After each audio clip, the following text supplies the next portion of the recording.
அஸ்ஸலாமு அலைக்கும் வரஹ்மத்துல்லாஹி வபரகாத்துஹு. பிஸ்மில்லாஹிர் ரஹ்மானிர் ரஹீம்.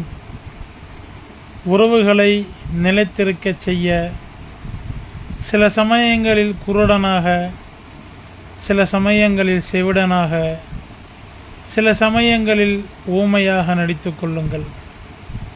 உறவுகளை சேர்த்து வாழ இப்படி நடத்தி கொள்ளுங்கள்.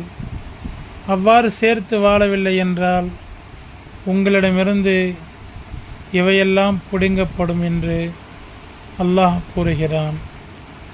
وَتُقَطَّعُوا أَرْحَامَكُمْ أُولَٰئِكَ الَّذِينَ لَعَنَهُمُ اللَّهُ فَأَصَمَّهُمْ وَأَعْمَى أَبْصَارَهُمْ.